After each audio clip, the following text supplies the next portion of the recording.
Bien.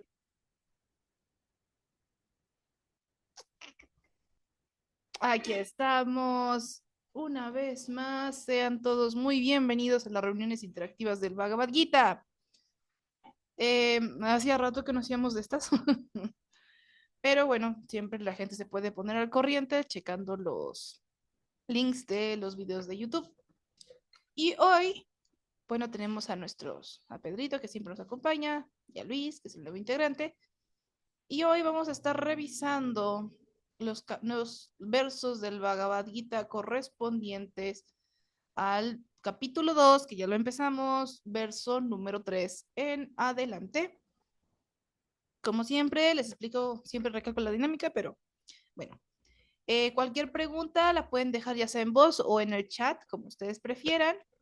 Aquí cada quien va a leer un poquito de los capítulos. Si alguien se quiere animar a leer de una vez, pues también puede participar. Aquí los tengamos en compartir pantalla y siempre pueden checarlo, ¿no?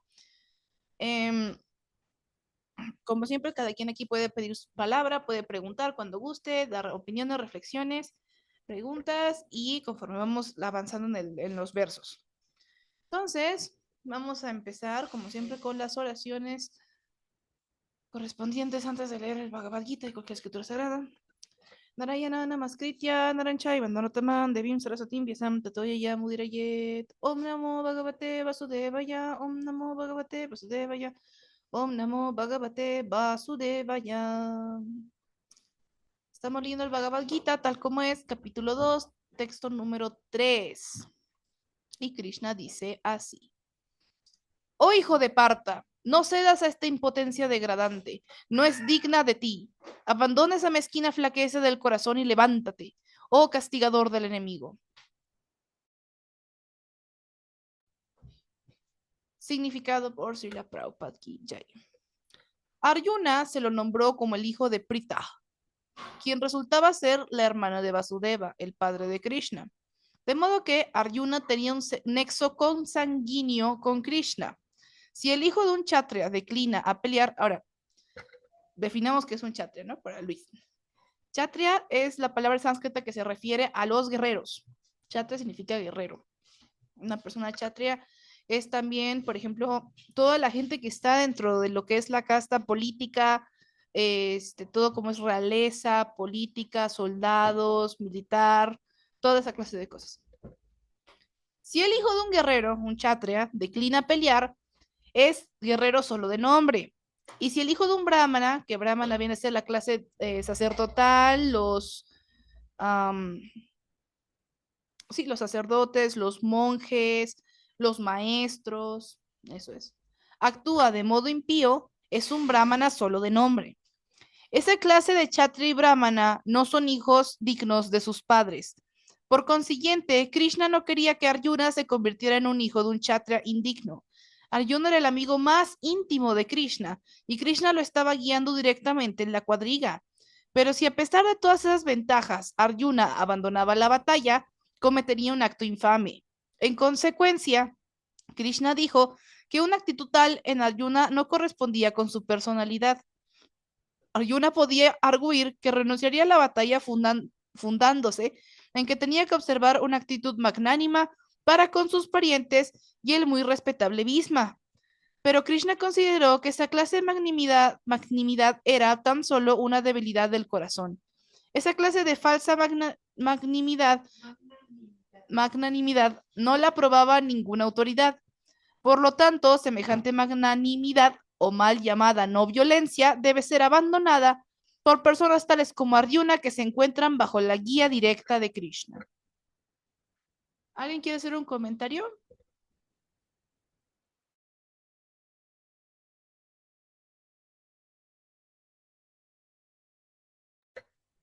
Pedro,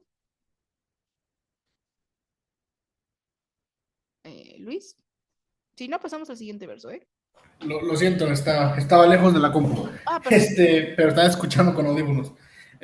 No, pues, como hemos comentado en estas últimas lecciones, que por cierto, ya se extrañaban, ya hace mucho rato que no nos juntábamos, pero bueno, aquí se hace Me gusta mucho este verso porque, como un paréntesis, hace un breve, lo que significa realmente el sistema de castas de la India.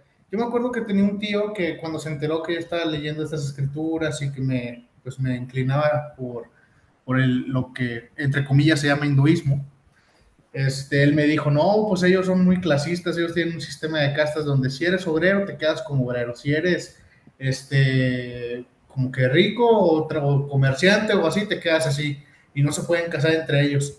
Pero es o sea, muy mal informado, ¿no? Aquí vemos de verdad lo que significa el verdadero sistema de castas. Es una cuestión no de clase social o estatus económico, es más bien una cuestión de mentalidad, de las gunas o de las modalidades de materiales con las que nace una persona. Una persona puede nacer, puede ser un brahmana, así haya nacido en la persona, en la pobreza más grande, ¿verdad? O sea, realmente tiene mucho que ver con la mentalidad de la persona. Y aquí, pues, Arjuna, toda su vida fue un guerrero, toda su vida, él nació en la clase gobernante, pues, naturalmente tiene que pelear, tiene que defender, para eso pelean, precisamente, para defender, y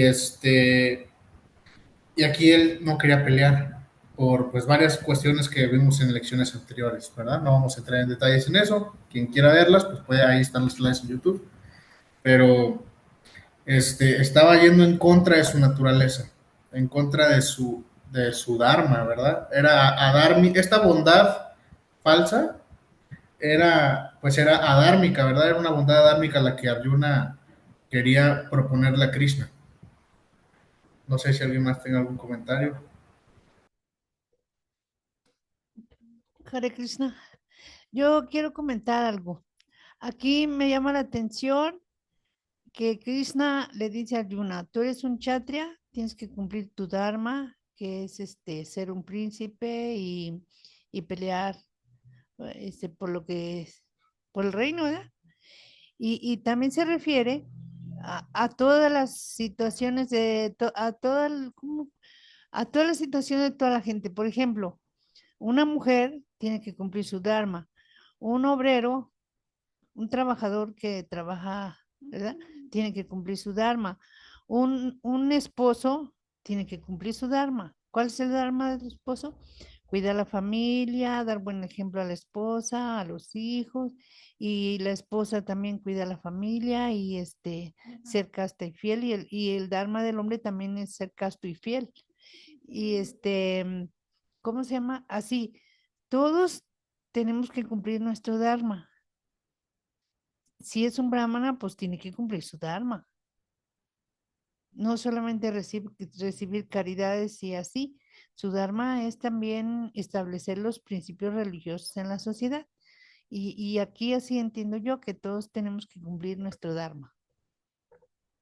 Ey, creo que hay todo un capítulo de Krishna hablando de eso, pero ajá, está muy bien, muchas gracias, mamá. Em, ahorita, Pedro, tocaste un tema súper interesante, que es el tema de las castas. Ya sea por bien o por mal, existe mucho estereotipo que tristemente de la India, mucho estereotipo feo, que tristemente no siempre está tan mal infundado. Ay, sí. Em, Pasa con el sistema de castas. Es que originalmente, en teoría, están los cuatro sistemas que son los obreros, los shudras, que son el trabajador, el cirquero, el payaso, los trabajadores promedio, pues. El vaishya, que es el comerciante y el que se dedica a la ganadería. El kshatriya, que es el encargado de dirigir a la sociedad, los gobernantes, la fuerza militar. El brahmana, que es la cabeza, aquí se muestra que es una pirámide la pirámide social. La punta y la menor concentración es el brahmana, que son los maestros, la gente sabia, los monjes, los sacerdotes. Aquí sí la Prabhupada lo explica de hecho muy bien y Krishna va a comprobar lo que dice la Prabhupada más adelante a lo largo del libro, que en efecto las castas y todo eso no vienen por una cuestión de que naciste en esta familia y ya te fregaste. Son una cuestión de, como dijo Pedro, de actitudes, de a qué te inclinas. Por ejemplo, tú pudiste haber nacido en familia de obrero, pero tú te inclinas a dar clases, tú te inclinas a la religión. Entonces tú no eres un obrero, tú no eres un shudra, tú eres un brahmana, por más hijo de obreros que seas. Similarmente, un kshatriya, tú puedes nacer como brahmana y de todos modos ser kshatriya. De hecho, hay ejemplos de varios eh, castas mixtas en el sentido de que existían también muchos brahmanas, muchos así que entraban en la categoría de brahmana, pero se dedicaban más a la milicia y a la guerra que a ser brahmanas per se, les sabían más a las armas que a los Vedas. En el Mahabharata, por ejemplo, aparecen varios de esos como son Dronacharya, Kripacharya, el papá de Kripacharya y varios más. Entonces, sí, así está la cuestión. Tristemente pasa en la India que en vez de aceptar esto tal como se describe, porque también una cosa, cuando un brahmana tiende a tener hijos o un chata tiende a tener hijos, hacen todo un ritual que se llama el Garbhodana Samskara, o le piden a un brahmana, un sacerdote cualificado que les ayude con un ritual para que su hijo sea un kshatriya o un brahmana de calidad. Mientras generalmente, igualmente el Vaishya, mientras generalmente el Shudra no sigue ningún ritual para procrear un hijo santo. Generalmente el Shudra va y pues su único ritual es el matrimonio, ¿no? Por ende, eso produce niños que por lo general son menos cualificados. Pero hoy en día, en nuestra sociedad actual, eso ya no es tan válido y desde cierto tiempo atrás tampoco tanto, porque a lo largo de las escrituras podemos encontrar muchos casos de personas que inclusive ni siquiera entraron en el sistema de castas, eran gente, por ejemplo, los tribales, nómadas y así, que ellos eran grandes santos. Y Krishna, de hecho, los quería muchísimo más que a muchos grandes yogis, grandes brahmanas, grandes ascetas, que no entendían muchas cosas de la filosofía, se quedaban en un plano impersonalista. Y de hecho eso es una cosa que Krishna viene apoyando desde el principio de los tiempos. Digo, aquí, bueno, más adelante en los versos vamos a ver a Krishna hablando. De hecho, en este capítulo, lo que es el capítulo 2, Krishna toca el tema. Y después de cómo todas las castas tienen la igual oportunidad de salvación para él. Y después, este, y pues eso, ¿no? Y que todos son en ese sentido, y bueno, y Krishna también le explica a Arjuna más adelante de que también lo mismo, uno no nace siendo de una casta, eh, te vuelves, o sea, en el sentido de que ves de acuerdo a tus inclinaciones.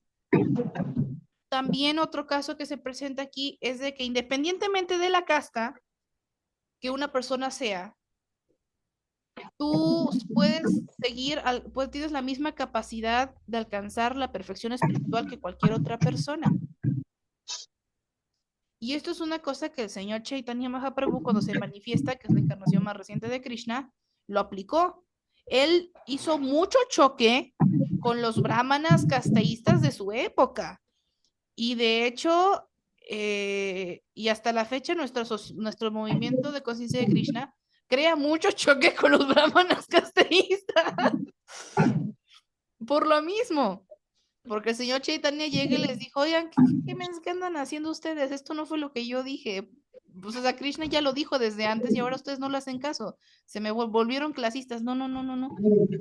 Y aceptó a muchas personas que inclusive para los hindúes era incomprensible de la época y hasta la fecha que pudieran ser aceptados en templos. Por ejemplo, uno de los más grandes santos del Gaudiya Vaishnavismo es Haridas Thakur. Haridas Thakur en su momento eres el más grande de todos los asociados del señor Chaitanya. Todo el mundo quiere a Haridas Thakur. Haridas Thakur se murió cargado en los brazos del señor Chaitanya. Y Haridas Thakur, si no mal recuerdo, nació como musulmán. Ajá, nació musulmán.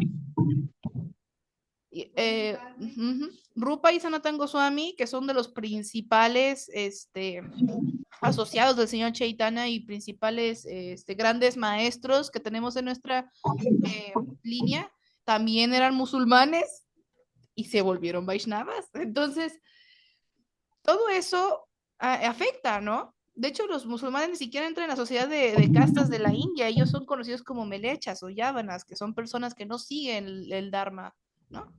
Entonces, pues, ahí está la cuestión, ¿verdad? También hay una historia muy bonita de del Sampradaya de Tukaram, de allí de la zona de Maharashtra, sobre un santo Vaishnava que también, él era justamente un albañil que Krishna lo visitaba directamente. Es muy bonita, pero vamos a avanzar un poco en el Bhagavad Gita y después ya les contaré la historia. Dale. Si podrían mutear el micrófono que anda por ahí dando ruidito. Muchas gracias. Ahí está. Sí. Bien. Entonces, Bhagavad Gita, verso número 4. Arjuna dijo, oh destructor de enemigos, oh destructor de Madhu, ¿cómo voy a contraatacar con flechas en una batalla a hombres tales como Bhisma y Drona que son dignos de mi veneración? Significado. Superiores respetables, tales como el abuelo Bhisma y el maestro Dronacharya, siempre son dignos de veneración. Aún si atacan, no deben ser contraatacados. Que con los superiores no se pelea ni siquiera verbalmente. Es una norma general de etiqueta. Incluso si a veces tienen un comportamiento áspero, no se les debe tratar con aspereza. Entonces, ¿cómo va Arjuna a contraatacarlos? ¿Acaso Krishna atacaría a su propio abuelo Ugrasena o su maestro espiritual Sandipani Muni? Estos fueron los argumentos que Arjuna le presentó a Krishna. Me encanta cómo Prabhupada está así de... Piénsenle. Aquí Arjuna pues se sigue quejando. Texto 5. Sería mejor vivir en este mundo mendigando que vivir a costa de la vida de grandes almas que son mis maestros. Aunque ellos busquen un provecho mundano, son mis superiores. Si ellos son matados, todo lo que disfrutemos estará manchado de sangre. Significado. Según los códigos de las escrituras, el maestro que incurre en alguna acción abominable y que ha perdido su sentido de la discriminación es digno de ser abandonado. Bhisma y Drona se vieron obligados a ponerse del lado de Duryodhana a causa de la asistencia económica de este último. Aunque ellos no debieron haber aceptado semejante posición, simplemente con base en consideraciones económicas debido a estas circunstancias, han perdido su respetabilidad como maestros. Pero Arjuna cree que, no obstante, siguen siendo sus superiores y por consiguiente disfrutar de beneficios materiales después de matarlos significaría disfrutar de un bontín manchado de sangre. ¿Alguien quisiera hacer un comentario o pregunta sobre esto? Porque es un tema súper interesante, pero quisiera darles la palabra a ustedes.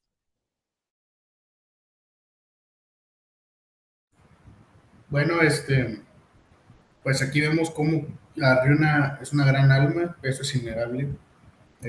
A pesar de todo lo que han vivido, a pesar de todos los sufrimientos, a pesar de tener enfrente a las personas que ultrajaron a su esposa y pues muchas más cosas, él se está negando a pelear.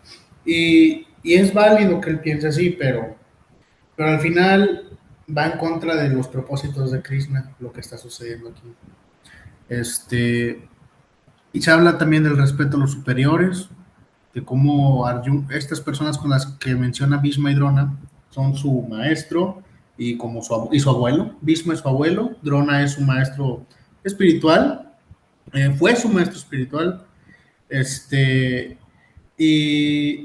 viendo aquí el comentario de Luis Miguel, que dice que le gusta cómo cuestiona. Claro, por supuesto, sí es bueno cuestionar todo, por eso aquí Arjuna pues nos pone el ejemplo, ¿verdad? De preguntar todo. No sé si tú quieras comentar algo, Rada, sobre lo que comenta Luis. Estás en mute. Perdón. Primero vamos a leer el comentario de Luis. Dice, me gusta mucho cómo Arjuna cuestiona todo. En las otras religiones se debe obedecer sin replicar. Eso es una cosa que a mí también me gusta mucho de la conciencia de Krishna. Que mucho de la base de esta... Mamita santa hermosa, no te pones a cocinar, por favor, hace ruido.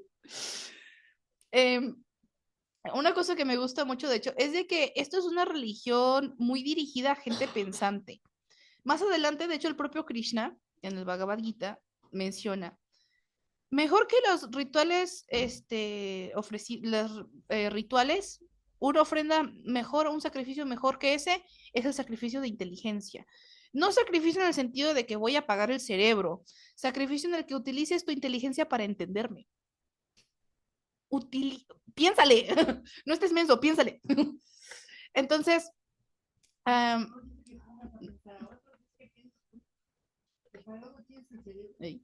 entonces, Arjuna, y de hecho muchas veces lo que son los Puranas, las recitaciones de los Puranas, son un grupo de un montón de sabios, un montón de super estudiosos que se la viven así macheteándose los Vedas todo el tiempo, poniéndose a escuchar y poniéndose a preguntarse entre ellos, oye, ¿y por qué esto? ¿Y por qué el otro?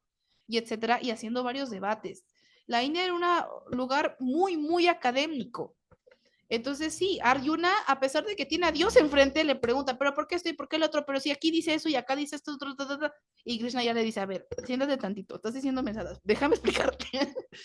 Y ya le empieza a... Sí, de hecho, es muy padre, es una cosa que a mí también me ha gustado mucho. Una cosa, una frase muy popular que dice Srila Prabhupada es...